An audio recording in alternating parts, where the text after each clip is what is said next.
আলহামদুলিল্লাহ, মহান রব্বুল আলামিনের অসংখ্য অগণিত শুকরিয়া।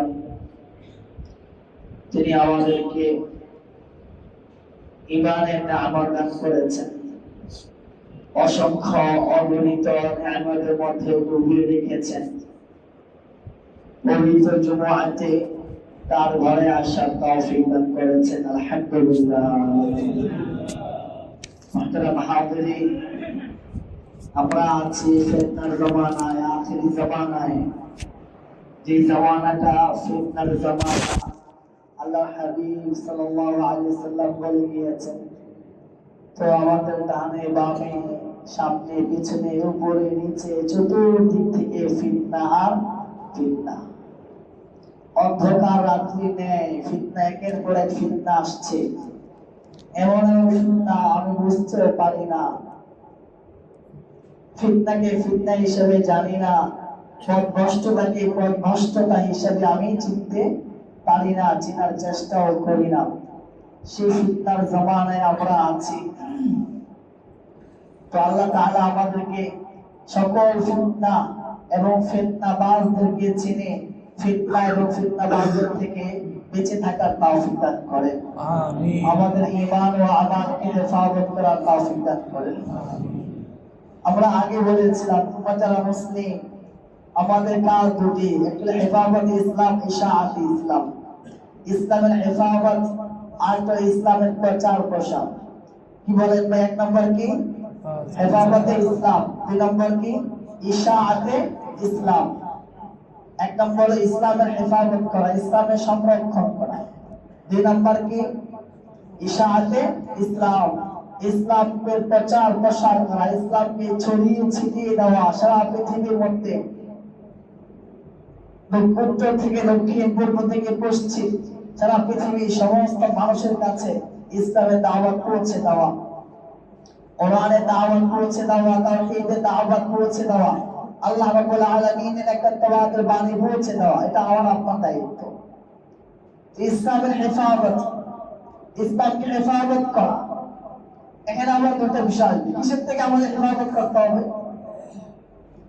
যারা ইসলামকে মিটিয়ে দিতে চায়, ইসলামের মধ্যে ইসলাম বিরুদ্ধে বিভিন্ন ষড়যন্ত্র করতে চায়, ইসলামের নাম দিয়ে বিভিন্ন কলা কৌশলে সুকৌশলে মুসলমানদের ঈমান ও আমলকে নষ্ট করতে চায়, ওই সমস্ত ফিরাকে বাতিলা থেকে, বাতিল মতাদর্শীদের থেকে আমাদের ইসলামকে, ঈমানকে, আমলকে হেফাজত করতে হবে।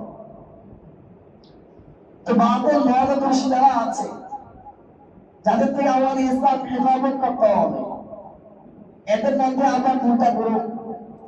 একটা গ্রুপ তো আছে যারা সরাসরি কাফের, সবাই জানে, হিন্দু কাফের, বৌদ্ধ কাফের, ইহুদি খ্রিস্টান, এরা এদেরকে সবাই কাফের মনে করে, ঠিক আছে।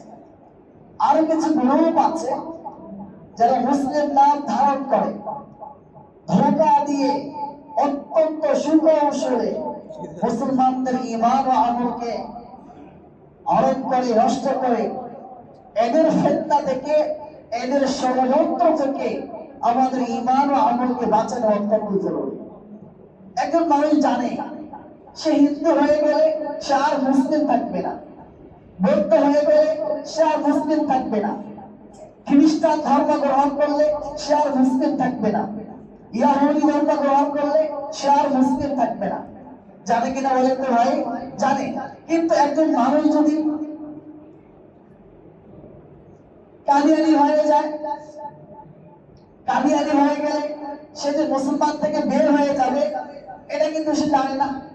সাধারণ মুসলমান এটা বুঝে না। শিয়া হয়ে গেলে সে মুসলিম থাকবে না, এটা সে বুঝে না। হিজবুত তাওহীদ আছে একটা, হিজবুত তাওহীদের অনুসারী হলে সে আর মুসলিম থাকবে না, ইসলামের গণ্ডি থেকে বের হয়ে যাবে, এটা মানুষ বোঝে না। আহলে কোরআন আছে একটা মতদর্শী, আহলে কোরআন, যারা কোরআন মানে, যারা সুন্নাহ মানে না, হাদিস মানে না, যারা কোরআনে যা আছে সেটাই আমল করবে, কোরআনের বাইরে যা আছে সেটা আমল করবে না। আহলে কোরআন এরাও কাফের, কিন্তু একটা মানুষ যে মনে করে আরে কোরআন তো মানবো আমি, কোরআনে আমার সব, এই যে আরে কোরআনের অনুসারী হওয়ার দ্বারা একটা মানুষ ইসলামের গণ্ডি থেকে বের হয়ে যায়, ইসলামের গণ্ডি থেকে বের হয়ে যায়, এটা সে বুঝি না। আরেকটা আছে এই যে লালন মতবাদ, লালন শাহ, বাউল মতবাদ, এই যে বাউলরা আছে, এই বাউল ধর্মে বাউল যারা আছে, বাউলদের অনুসারী যারা আছে, লালন ধর্মের অনুসারী যারা আছে, এরাও ইসলাম থেকে বের হয়ে যায়, এরা ইসলামের গণ্ডি থেকে বের হয়ে যায়। কিন্তু একটা মানুষ কিন্তু এটা মনে করে না, সে মনে করে বাস আমি একটা লালন ধর্ম পালন করি, আমি লালনের অনুসারী, আমি বাউল, আমি ফাউল ইত্যাদি। মানুষ মনে করে যে মনে করতে পারে আমার হানাফি, শাফেঈ, হাম্বলি, মালিকি এই মাযহাবের মধ্যে ভিন্নতা আছে, ওই আমি কাদিয়ানী হয়ে গেলাম, এটাও মনে এমন একটা ভিন্নতা, ইখতিলাফি বিষয় মনে হয়। আমি লালন ধর্মের হয়ে গেলাম, এটাও মাযহাবের মধ্যে একটা ভিন্ন বিষয়। হিজবুত তাওহীদ হয়ে গেলাম, এটাও মনে হাম্বলি, মালিকি মাযহাবের মধ্যে একটা ভিন্ন বিষয়। বিষয়টা কি আদৌ এমন বলেন? আদৌ এমন নয়।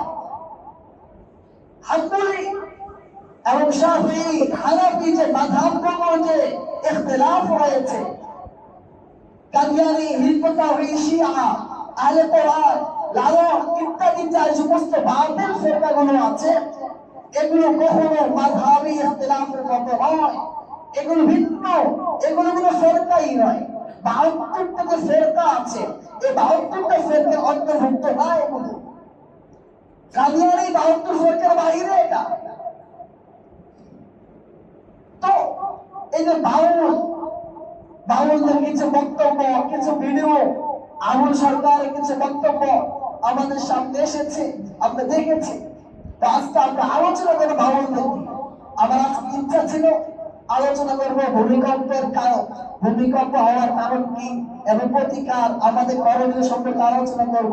কিন্তু যেহেতু বাউলদের নিয়ে আবুল সরকারের যে বক্তব্য এসেছে এবং আবুল সরকারের পক্ষে এই সমস্ত শয়তান বুড়া, এই যে খবিস ফরাক প্রধান, সে দাঁড়িয়ে গিয়েছে, এরকম আওলা ফাওলা আরো অনেকেই বিভিন্ন রাজনৈতিক দলের বড় বড় লিডাররা তাদের পক্ষে বক্তব্য দিয়েছে। আবুল সরকার যে আল্লাহকে নিয়ে কটূক্তি করলো, আল্লাহর সামনে যে সমস্ত শব্দ সে ব্যবহার করেছে, তার ব্যাপারে বিন্দু পরিমাণ কোনো বক্তব্য সে দিল না, কোন নিন্দাও সে জ্ঞাপন করলো না। কিন্তু যারা বাউলদের উপর আক্রমণ করলো, বাউলদের বিরুদ্ধে যারা কথা বলছে, তাদেরকে নিয়ে শিখে তাদেরকে গ্রেফতার করার জন্য সে আবেদন জানায়, সরকারকে সে অনুরোধ করে, সরকারও তাদেরকে গ্রেফতার করার জন্য প্রস্তুতি নেয়। আরে কোন দেশে আছে আমরা? আল্লাহকে নিয়ে কটূক্তি নয়, আল্লাহর সামনে যে চরম শব্দ তারা, যে জঘন্য শব্দ তারা চরম করেছে, ব্যবহার করেছে, এমন শব্দ শোনার পরে যে আল্লাহর বান্দা, যে সত্যিকার মুমিন, যে তাওহীদবাদী, যে মুওয়াহহিদ, একত্ববাদী যে ব্যক্তি, যে মুসলিম একত্ববাদী মুসলিম আছে, সে কি সহ্য করতে পারে? বলে না। তার ঈমান আছে, কোন ঈমানদার এটা সহ্য করতে পারে না। কিন্তু না, আমাদের কাছে ঈমানের আগে রাজনীতি আগে, ক্ষমতা আগে, আমার ক্ষমতার প্রয়োজন, আমার ক্ষমতা প্রয়োজন। এই সমস্ত বাউলদের সম্পর্কে আমাদের জানতে হবে, বাউলটা কি আসলে, বাউল ধর্মের অবস্থা কি, তাদের আকীদা বিশ্বাস কি, তাদের হুকুম কি, তারা কি মুসলমান আছে? একটা বলে দিলেন বাউলরা কাফের, কেন কাফের জানতে হবে নাকি? বলে জানতে হবে অবশ্যই, এরা কেন কাফের। আল্লাহ, এই যে লালন শাহ, এই লালন বাউল ফাউল যার সবগুলো একই সুতায় কাটা, বিভিন্ন ভান্ডারি যারা আছে সবগুলো একই সুতায় কাটা, এদের আকীদা বিশ্বাস প্রায় একই। আল্লাহ, এই লালন শাহের আখড়া কোথায়? কুষ্টিয়াতে। বাংলাদেশে কোথায় বলে? কুষ্টিয়াতে লালন শাহের আখড়া, তার এই যে বাজার বলেন, যা কিছু বলেন সব তুমি আখড়া। আর এদের বিভিন্ন জায়গার মধ্যে এই বাউল শিল্পী, বাউল জাহান নামে বিভিন্ন এই যে বিষয়গুলো আছে, এগুলো সম্পর্কে আমাকে আপনাকে জানতে হবে। যদি আমি ইমানদার হয়ে থাকি, আমার ইমান আগে, আমার প্রথম পরিচয়, আমার প্রথম পরিচয় কি আমি মুসলিম বাঙালি। আমার প্রথম পরিচয় কি বলেন? প্রথম পরিচয় মুসলিম। এরপরে ভিন্নটা হতে পারে, আমি আওয়ামী লীগ, আমি বিএনপি, আমি জাতীয়বাদী, আমি জামাত, সেটা ভিন্ন। আমার প্রথম পরিচয় আমি এটা ইমানদার আমি। আপনি ইমান ঠিক রাখার পরে এগুলো যদি আপনার কথা পরিচয় হয় আমি জাতীয়তাবাদী, আমি জাতীয়তাবাদী মুসলিম, এটা কোন ধরনের মুসলিম বলে? হ্যাঁ, আমি জাতীয়তাবাদী মুসলিম, এটা কোন ধরনের মুসলিম? জাতীয়তাবাদী মুসলিম বলতে কোন মুসলিম নাই। মুসলিম শেখ আল মুসলিম আহুল মুসলিম, সারা পৃথিবীর সমস্ত মুসলিম ভাই। আল্লাহ, এই বাউল এদের সম্পর্কে আলোচনা করতে গেলে অনেক সময় প্রয়োজন। আমরা সংক্ষেপে এদের যে বিষয়গুলো আছে, কিছু বিষয় নিয়ে আছি, আমরা আলোচনা করব। বাউল যেটা, এটা দুটো শব্দ থেকে এসেছে। বাউল, বাল নামে এক দেবতা ছিল ফিলিস্তিনে, রামাসে একটা বাউল নামে এক দেবতা ছিল পূর্বে, যে দেবতার মানুষ পূজা করত। কোরআনে, ইনজিলে, তাওরাতে যে দেবতার পূজা করতে নিষেধ করে দেওয়া হয়েছে, ওই সে বাল থেকে বাউল এসেছে। আবার কেউ বলে বাউল এসেছে বাতুল থেকে।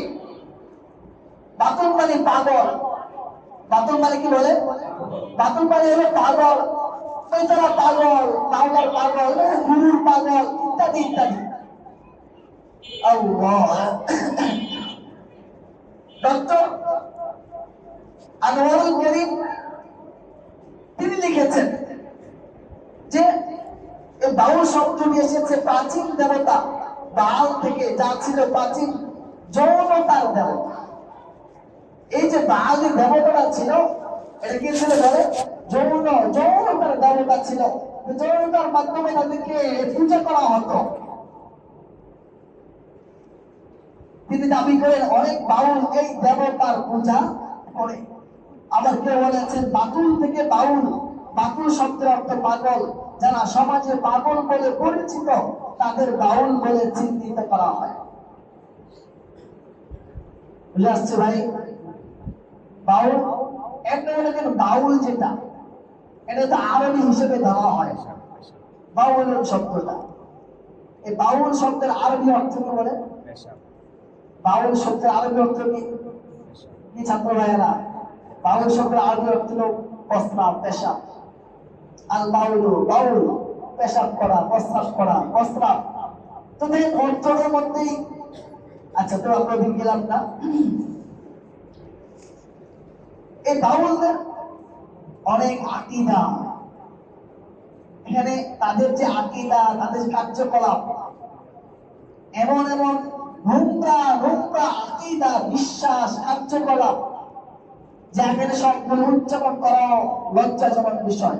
এখানে ছোট ছোট বাচ্চারাও আছে, বাবা আছে, ছেলে আছে, কিন্তু কিছু বিষয় আমাকে আলোচনা করতেই হবে। কিছু বিষয় আমাকে তাদের সম্পর্কে জানার জন্য, তাদের বিষয়ে স্পষ্ট হওয়ার জন্য অবশ্যই তাদের সম্পর্কে করতে হবে, আলোচনা করতে হবে। এই বাউল যারা আছে, বাউলরা হলো সর্বস্ববাদী। এরা মনে করেন যে আল্লাহ এক, আল্লাহ আল্লাহ যিনি, মুহাম্মদ আলাদা, মানুষ আলাদা, তাদের আকীদা এটা না। আল্লাহ যিনি, তিনি মুহাম্মদ। নাউযুবিল্লাহ মিন যালিক। তারা বলতে চায় মুহাম্মদ যিনি, তিনি কে? তিনি আল্লাহ। মুহাম্মদ যিনি, তিনি আল্লাহ। মুহাম্মদ, মুহাম্মদই আল্লাহ। যত আল্লাহ, এই যে দেখেন, তত আল্লাহ। তাদের বক্তব্য হলো যত আল্লাহ তত আল্লাহ। মানে প্রত্যেকটা মানুষের মধ্যে কি রয়েছে? আল্লাহ রয়েছে। প্রত্যেকটা মানুষই আল্লাহ। নাউযুবিল্লাহ মিন যালিক। আল্লাহ, তারা নবীজি সাল্লাল্লাহু আলাইহি ওয়াসাল্লামের ক্ষেত্রে হুলুল বা মিশে যাওয়ার আকীদায় বিশ্বাসী। এ সম্পর্কে তারা বিভিন্ন ধরনের বক্তব্য রচনা করেছে। যেমন মোহাম্মদের নামটি নিয়ে কে এলো রে দুনিয়ায়, আসল কথা বলতে গেলে পড়বে দড়ি এই গলায়। খেয়াল করেছেন? তাদের হলো মোহাম্মদের নামটি নিয়ে কে এলো রে দুনিয়ায়, আসল কথা বলতে গেলে পড়বে দড়ি এই গলায়। মানে কি? মোহাম্মদের নামটি নিয়ে কে এলো রে দুনিয়ায়, বুঝিয়েছে কি বুঝিয়েছে? মানে আল্লাহ তাআলাই মোহাম্মদের নাম নিয়ে দুনিয়াতে এসেছেন। নাউযুবিল্লাহ তাআলা। এটা বলতেছেন যে আসল কথা বলতে চাই, আমার গলা কি পড়বে? আমার গলা দড়ি পড়বে। কি পড়বে? আমার গলা দড়ি পড়বে। এরপর দেখেছেন এই যে আবুল সরকার, আর যে আবুল সরকার যাকে নিয়ে মূল কথাগুলো, তার একটা বক্তব্য তো শুনেছেন, এই আপনারা সকলে শুনেছেন।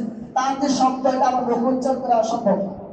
সে আল্লাহ সম্পর্কে যে শব্দ উচ্চারণ করেছে, আরেকটা ইয়াতে সে বলেছে বলে আউযু বিরাব্বিন নাস নিয়ে যে বলেছে সে, যে এই নাস শব্দের মধ্যে আল্লাহ এতবার নাস শব্দ কেন আনলেন বলে আউযু বিরাব্বিন নাসের মধ্যে, মানে সে বুঝাতে চায় আল্লাহ তাআলা বুঝিয়েছেন যে তোমরা নাচো। নাচ মানে কি? নাচো। মানে আউযু বিরাব্বিন নাস, মালিকিন নাস, ইলাহিন নাস, এটা হাসার বিষয় না ভাই।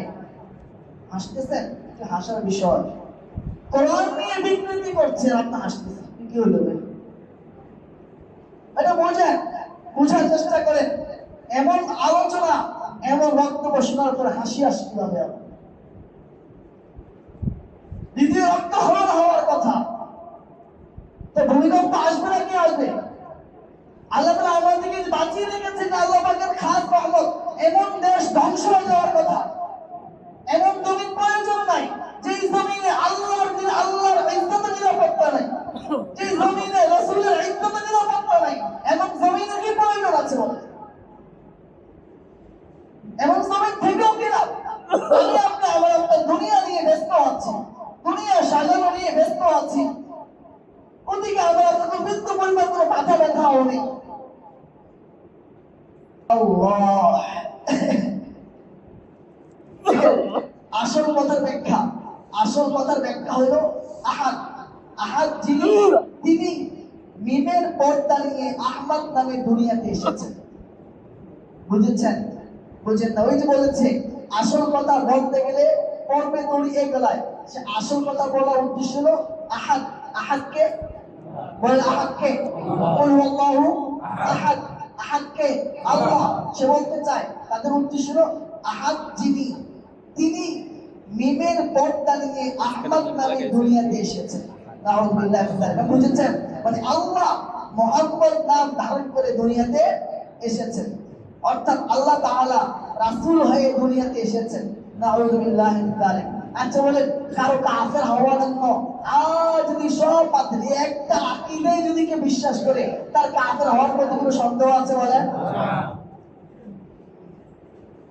বাংলার বাউল গ্রন্থে তাদের আকীদা বিশ্বাসের কথা এভাবে এসেছে যে তারা সর্বস্বরবাদী, দেহ ও কামাচার এদের কাছে ঐশ্বরিক, দেহের বাইরে কিছু নেই, এখানেই আল্লাহ, নবী, কৃষ্ণ, ব্রহ্মা, পরমাত্মা একাকার।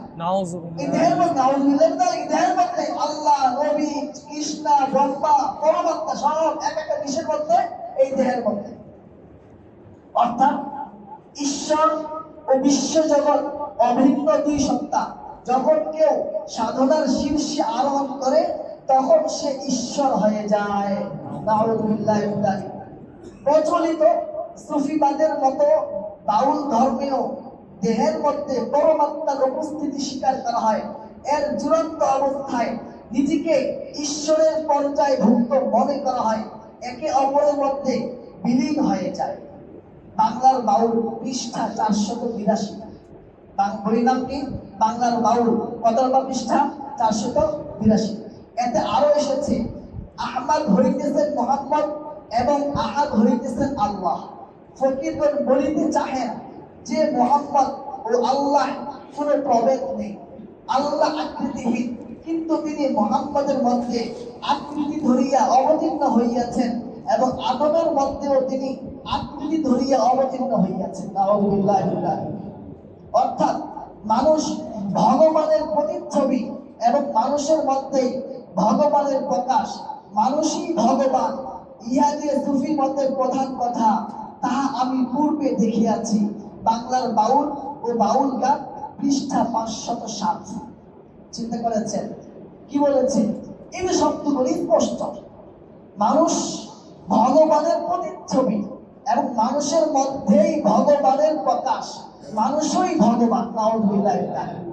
মানুষই আল্লাহ, মানুষের মধ্যেই ভগবানের প্রতিচ্ছবি। এত কঠিন কুফরি জঘন্য আকীদা হলো কার? বলেন কাদের? আল্লাহ। আসলে বলেন তো, আল্লাহ আল্লাহ তাআলা কোন শরীক আছে? কুল হুয়াল্লাহু আহাদ। আল্লাহ সামাদ। এই সামাদ, সামাদের অর্থ কি? সামাদের অর্থ হলো আল্লাহ তাআলা অমুখাপেক্ষী, সমস্ত মাখলুক তার মুখাপেক্ষী। আল্লাহু সামাদ, আল্লাহ তাআলা অমুখাপেক্ষী, সমস্ত মাখলুক তার মুখাপেক্ষী। কুল হুয়াল্লাহু আহাদ। আল্লাহ এক। আল্লাহ কি এক, লা শারীকা লাহু। আল্লাহ তাআলা কি নাই? কোন শরীক নাই। লাম ইয়ালিদ ওয়া লাম ইউলাদ। তিনার বাবাও নাই, সন্তানও নাই। ওয়া লাম ইয়াকুল লাহু কুফুয়ান আহাদ।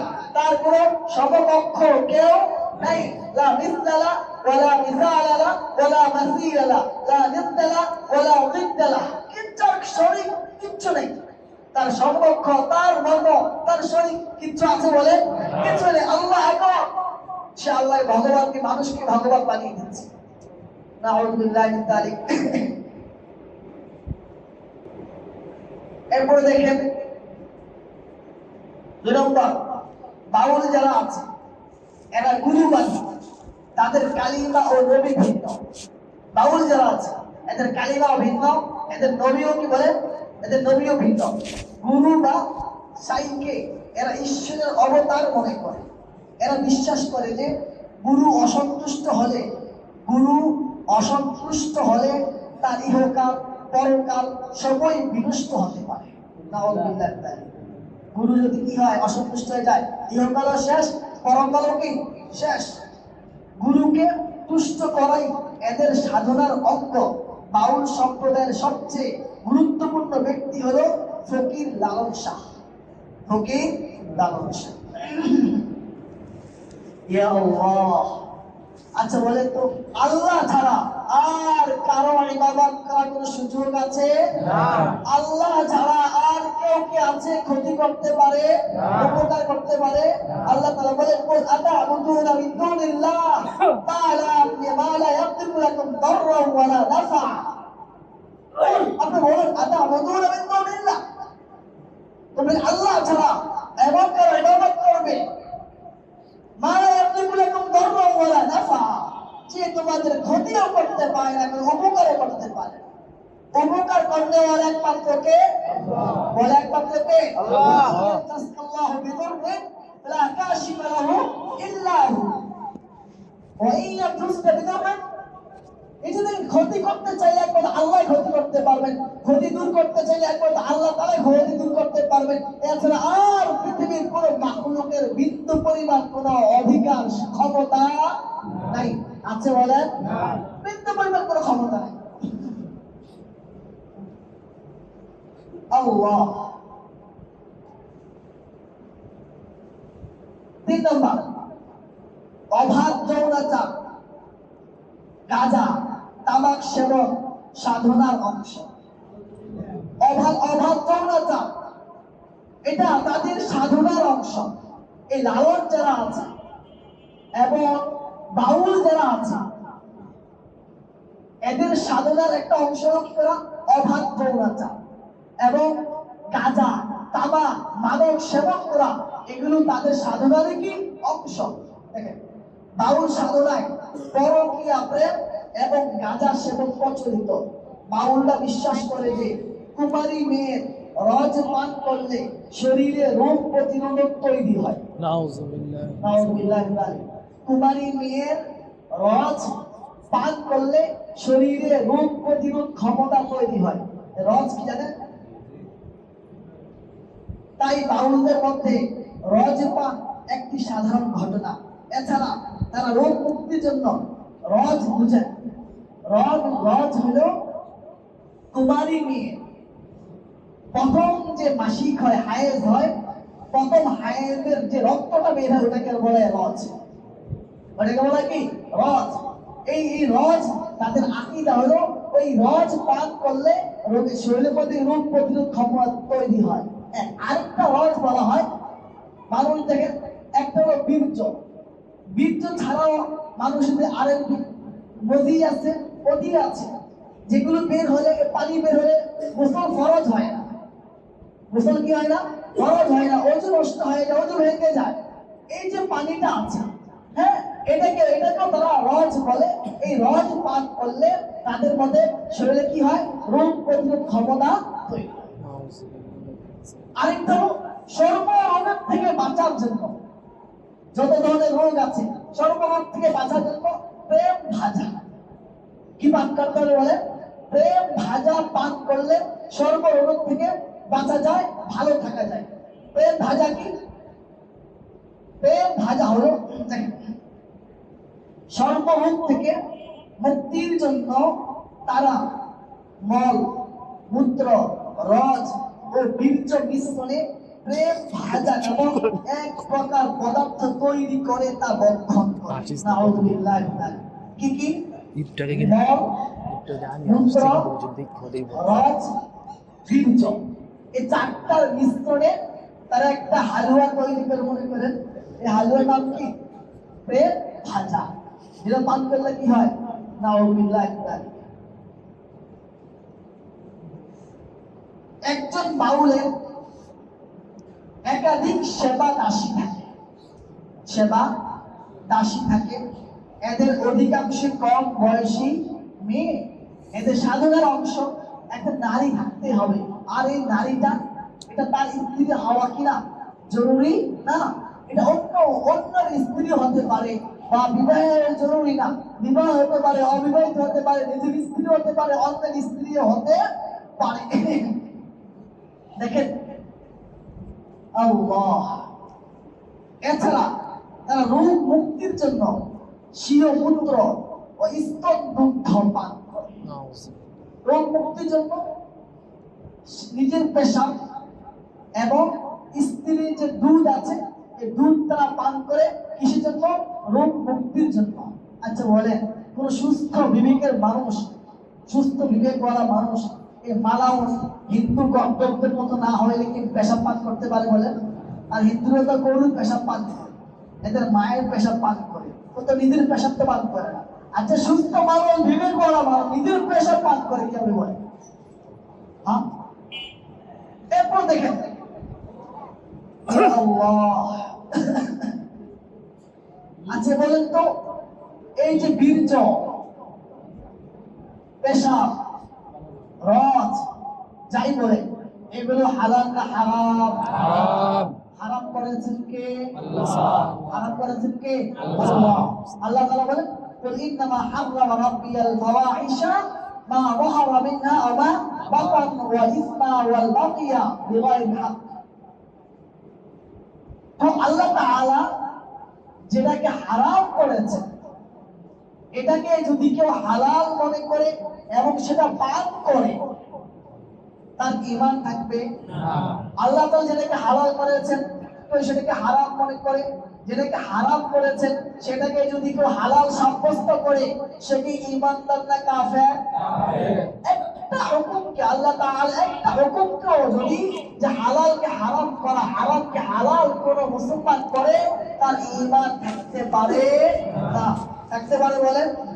থাকা কখনোই সম্ভব না। এরপর দেখেন তাদের মধ্যে বাউলরা, এরা মসজিদও যায় না, এরা মন্দিরেও যায় না, এরা কোন আসমানি ধর্মগ্রন্থে বিশ্বাসী নয়।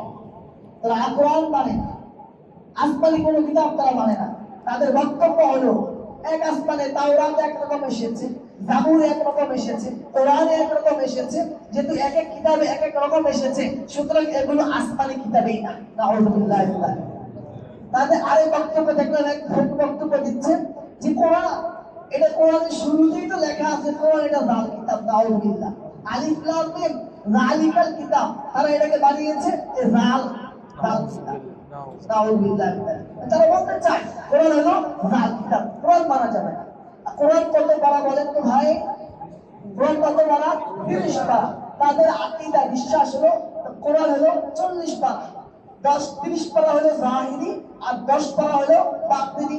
এই তারা বাতিনিটা সিনা থেকে পূর্বপুরুষ থেকে চলে আসতেছে। এই জন্য তারা জাহিরি কোরআন মানে না, 30 পারা কোরআন মানে না, জাহিরি নামাজও পড়ে না, জাহিরি রোজাও রাখে না, জাহিরি হজও তারা করে না। তারা সব বাতিনি। তাদের নামাজও তারা বাতিনি নামাজ পড়ে, হজ তারা বাতিনি হজ করে, রোজা তারা বাতিনি রোজা রাখে। নাউযুবিল্লাহি মিন যালিক।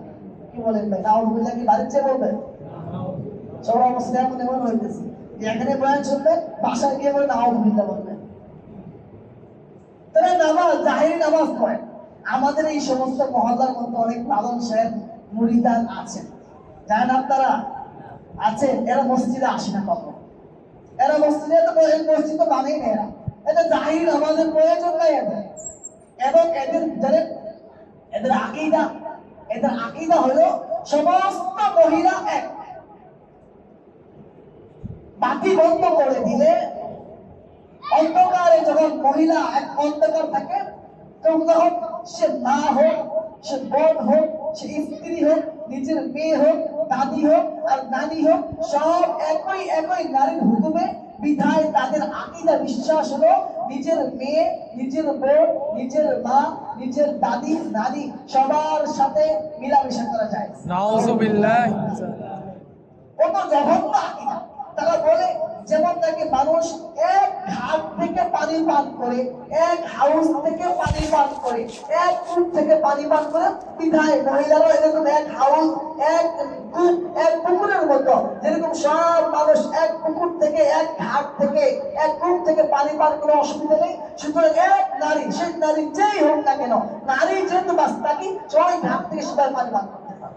নাউযুবিল্লাহ। ইয়া আল্লাহ।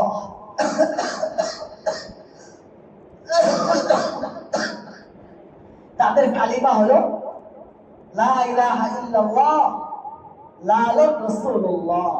নাউযুবিল্লাহ। লা ইলাহা ইল্লাল্লাহ লালত রাসূলুল্লাহ, এটা তাদের কালিমা। আরে ভাই, এটা তাদের কালিমা। এরকম কত আকীদা বলে, কত আকীদা বলবো, অভাব নেই। তাদের অনেক গান আছে যেগুলো তারা যৌনতায় বোঝায়, সময় গেলে সাধন হবে না। গবেষণাতে তাদের একটা গান আছে, সময় গেলে সাধন হবে না। এটা তারা বুঝাতে চায় একজন নারী তার ঋতুস্রাব আসার আগে কি করতে হবে? তার সাথে মিলামেশা করতে হবে। তো স্ত্রী হওয়া তো জরুরি না, তাহলে তো স্ত্রী হওয়ার প্রয়োজন নেই। মানে তার ঋতুস্রাব আসার আগে কি করতে হবে?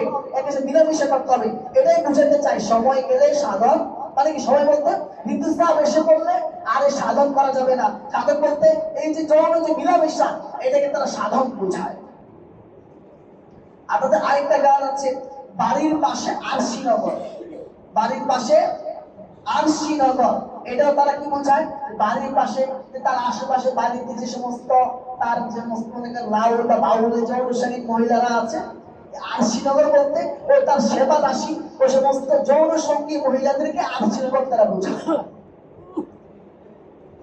এরপর দেখে তাদের বক্তব্যে শুনলাম কিন্তু যৌনতা মানে কুরুচিপূর্ণ, এগুলো মুখে উচ্চারণ করা কঠিন। তারা বলতে চায়, একজন প্রশ্ন করলো, আচ্ছা বলেন তো এই যে মহিলাদের স্তনের যে বোটা আছে এগুলো কালো কেন? আল্লাহ। তারা এই যে বলতে চায় যে আদম আলাইহিস সালাম তখন তিনি মৃত ছিলেন তো জীবিত হন নাই। হাওয়া আলাইহিস সালামের ওই বোটায় মুখ দেওয়ার ফলে তিনি জীবিত হয়েছেন। নাউযুবিল্লাহ। জীবিত হয়েছে, ওই যে তার মুখে যে বিষ ছিল ও বিষ লাগার কারণে কালো হয়ে গিয়েছে। নাউযুবিল্লাহ। আবার তারা বলতে চায় এই যে মনে করেন আদম আলাইহিস সালামকে ফেরেশতা থেকে সিজদা করতে নির্দেশ দিয়েছেন কে? আল্লাহ। তো তাহলে মানুষ আল্লাহ যে গুরুকে সিজদা করে এখানে শিরক আসবে কেন? আরে আল্লাহ তো নির্দেশ দিয়েছে সিজদা করতে, আদমকে সিজদা করতে, আদমকে ফেরেশতাদেরকে। তো আল্লাহ যেহেতু ফেরেশতাদেরকে নির্দেশ দিয়েছেন আদমকে সিজদা করতে, তাহলে আমরা চিন্তা করলে সমস্যা কোথায়? আবার ইউসুফ আলাইহিসসালামের বাবা মা ভাইয়েরা ইউসুফ আলাইহিসসালামকে চিন্তা করেছে, তার কোরআনে আছে এটা, আমরা চিন্তা করলে সমস্যা কোথায়? এইভাবে জগৎ আকীদা, এতে সমস্ত আকীদা গুলো আছে। আচ্ছা বলেন তো, এই বাউল লালন শাহ যারা আছে এরা কি কাফের না মুসলমান? কাফের। কোন শর্ত আছে? কোন শর্ত আছে? সরকার যদি এদের বিরুদ্ধে ব্যবস্থা না নেয়, এই আবুল সরকার, এই ফরদ বাজার গোল করা আছে, এদের বিরুদ্ধে ব্যবস্থা না নেয়, আমরা আন্দোলন করতে রাজি আছি ইনশাআল্লাহ। ইনশাআল্লাহ ইনশাআল্লাহ। জান চলে যায়, জান দিয়ে দেব, তারপরে অসুবিধা পড়ে কখনো চুপ করে স্তব্ধ থাকা যাবে না। আমার রাজনীতি বুঝি না, আমার দল বুঝি না, আমার নেতা আর নেত্রী বুঝি না, আমার ক্ষমতা বুঝি না, আমি আওয়ামী লীগ, বিএনপি, জামাত, আমি আন্দোলন যাই হই না কেন, আমার প্রথম পরিচয় জোরে বলতে হবে ভাই, আমার প্রথম পরিচয় মুসলিম। প্রথম পরিচয় কি বলে? মুসলিম। প্রথম ইনশাআল্লাহ। ইনশাআল্লাহ। সবচেয়ে বড় কে? আল্লাহ। বলেন নারে তাকবীর, আল্লাহু আকবার, লা ইলাহা ইল্লাল্লাহ, মুহাম্মাদুর রাসূলুল্লাহ। আমাদের কালিমা কি বলে? লা ইলাহা ইল্লাল্লাহ, মুহাম্মাদুর রাসূলুল্লাহ। আল্লাহ ছাড়া আর কাউকে চিন্তা করা যাবে না। বলে আল্লাহ ছাড়া কাউকে চিন্তা করা যাবে না। কোরআন নিয়ে বিন্দু পরিমাণ কুরুচিপূর্ণ ব্যক্তিগত কথা বলা যাবে না। যাবে বলে না। আল্লাহর সাথে এই বেয়াদবিমূলক কোনো কথা কেউ বললে আমরা বরদাস্ত করব না। আমার দুনিয়া আগে, আমার ছেলে সন্তান আগে, আমার ব্যবসা প্রতিষ্ঠান আগে, কি বলে না। আমার ছেলে আগে না, আমার মেয়ে আগে, আমার বিবি আগে, আমার মা বাবা আগে, আমার ব্যবসা প্রতিষ্ঠান আগে, আমার আল্লাহ আগে, আল্লাহ আমার রাসূল আগে, আমার নবী আগে, আমার কোরআন আগে, আমার ইসলাম আগে, আমার দ্বীন আগে। দ্বীনের সাথে, আল্লাহর সাথে, নবী রাসূলের ব্যাপারে, ইসলামের ব্যাপারে কারোর সাথে আমার বাবাও যদি হয়, আমার মাও যদি হয়, আমার বিবিও যদি হয়, আমার সন্তান যদি হয়, আমার উস্তাদ যদি হয়, আমার কমিটির লোক যদি হয়, তার সাথেও আমি আপোষ করতে পারবো না। পরিবার আপোষ করবো না। আমার জান চলে যায় যাবে, চাকরি চলে যায় যাবে, তার ভালো ওর আসল আপোষ করবো না। রাজি আছে জীবন ভাই? ইনশাআল্লাহ। রাজি আছে ইনশাআল্লাহ। প্রাণ দেওয়ার জন্য রাজি আছে ইনশাআল্লাহ। ইনশাআল্লাহ। আল্লাহর জন্য জান দিব ইনশাআল্লাহ। ইনশাআল্লাহ। জান দিতে রাজি আছে ইনশাআল্লাহ। ইনশাআল্লাহ। তার ভালো এই সমস্ত আস্ফালন বন্ধ করতে হবে। ওর আস্ফালন দেখতে চাই না আমরা। তুমি করবে না, চুপ করে করো, আল্লাহর সাথে কোনো বেয়াদবি করতে পারবো না। তোমার যদি বাক স্বাধীনতা হয় আল্লাহর সাথে বেয়াদবি করা, তো আমাদের বাক স্বাধীনতা হলো, আমাদের হাতের স্বাধীনতা হলো তোমার ঠিকঠাক টেনে ছিঁড়ে যায়। তোমাকে তোমার কল্যাণটা তোমার ধন থেকে পৃথক করে দেওয়া আমার হাতের স্বাধীনতা। আমার বাপ দিয়েছেন আমাকে স্বাধীনতা, আমার আল্লাহ দিয়েছেন আমার এই স্বাধীনতা, আমার রাসূল দিয়েছেন আমার এই স্বাধীনতা। তোমার বাক স্বাধীনতা যদি হয় আল্লাহর বিরুদ্ধে কথা বলা, রাসূলের বিরুদ্ধে কথা বলা, ও সরকার, ও ইন্টারিম গভর্নমেন্ট, তোমাদের বাক স্বাধীনতা যদি আল্লাহর বিরুদ্ধে কথা বলা হয়, রাসূলের বিরুদ্ধে কথা বলা হয়, এই সমস্ত রাসূলের বেয়াদবি করে আল্লাহ দুইজনে আছে, এদেরকে প্রটেক্ট করা যদি তোমাদের স্বাধীনতা হয়, তোমাদের দায়িত্ব হয়, আল্লাহর বান্দা আমরা যারা আছি আমরা আমাদের জান দিয়ে তোমাদেরকে এই দুনিয়া থেকে আমরা উচ্ছেদ করে দেব ইনশাআল্লাহ। ইনশাআল্লাহ। লা নাখাফু ইল্লাল্লাহ, লা নাখাফু ইল্লাল্লাহ। আল্লাহ ছাড়া কাউকে একমাত্র কাকে ভয় করি বলেন তো? আমার জান দিয়েছেন কে? আল্লাহ। আমার জান দিয়েছেন কে? আল্লাহ। জান দিবেন কে? আল্লাহ। জীবন দিয়েছেন কে? আল্লাহ। মৃত্যু দিবেন কে? আল্লাহ। বিশ্বাস আছে? আছে। বিশ্বাস আছে বলেন? আছে। কে আমার ক্ষতি করতে পারবে? না। কে আমার কিছু করতে পারবে? না। তাহলে ভয় কিসের মুসলমান? কিসের ভয়? জানের ভয়। জানতে একটাই, জান কয়টা আমার ভয়? কবে যাবে জান? কবে যাবে বলে? যেদিন আল্লাহ লিখে গেছে ওই দিনেই যাবে। 1 মিনিট আগে আমার জান দুনিয়ার কেউ নিতে পারবে না। পারবে বলে? পারবে না। তাহলে আমার এই জান আমি আল্লাহর জন্য উৎসর্গ করে দিলাম ইনশাআল্লাহ। ইনশাআল্লাহ। ইনশাআল্লাহ। ইনশাআল্লাহ। আমার এই জান আমাদের ইমান আমি আল্লাহর জন্য, নবীর জন্য, দ্বীনের জন্য, ইসলামের জন্য উৎসর্গ করে দিলাম ইনশাআল্লাহ। ইনশাআল্লাহ। ইনশাআল্লাহ। আল্লাহ আমাদের হাতগুলো কবুল করে নাও। আমিন। কবুল করো না। আমিন। কবুল করো না। আমিন। আমরা শাহাদাত চাই। ওগো আল্লাহ আমরা হাকিকি শাহাদাত চাই। ওগো আল্লাহ আমাদেরকে তোমার পথে জিহাদের ময়দানে আমাদেরকে হাকিকি শাহাদাতের মৃত্যু দান করিও আল্লাহ। মৃত্যুটা যেন শাহাদাতটা যদি এমন হয় আমাদের হাত বিচ্ছিন্ন হয়ে যায়, আমাদের নাক বিচ্ছিন্ন হয়ে যায়, আমাদের পা বিচ্ছিন্ন হয়ে যায়, আমাদের অঙ্গ প্রত্যঙ্গগুলো ছিন্ন বিচ্ছিন্ন হয়ে যায়, আমাকে দাফন করার মতো কোনো দুঃখের যেন না পাওয়া যায়। ওগো আল্লাহ কাল কিয়ামতের জন্য এভাবে আমরা হাসরে ময়দানে উঠতে পারি। ওগো আল্লাহ আমাদের কবুল আর মঞ্জুর করুন। আমিন। আমাদের হাতগুলো কবুল আর মঞ্জুর করুন। আল্লাহ এই সমস্ত তোমার দুশমন যারা আছে, তোমার সাথে যারা বেয়াদবি করে, তোমার হাবিবের সাথে যারা বেয়াদবি করে, এদের বিরুদ্ধে আমাদেরকে সর্বাত্মক চেষ্টা, সর্বাত্মক আন্দোলন, সর্বাত্মক প্রতিরোধ করে তোলার তৌফিক দান করুন। আমিন। ওয়াখির দাওয়ানা আলহামদুলিল্লাহি রাব্বিল আলামিন। তো ভাই এই সমস্ত দাওয়াতের সাথে সম্পর্ক রাখা যাবে না? সম্পর্ক রাখা যাবে না? শাদী হবে না? বন্ধুত্ব রাখা যাবে না? আল্লাহ তাআলা আমাদেরকে বোঝার তৌফিক দান করুন। আমাদের ঈমানকে আল্লাহ তাআলা মজবুত করে দেন। আমিন। দ্বীনের উপর আমাদের ঈমানকে অটল অবিচল রাখেন। আমিন। ওয়া মা আলাইনা ইল্লাল বালাগ।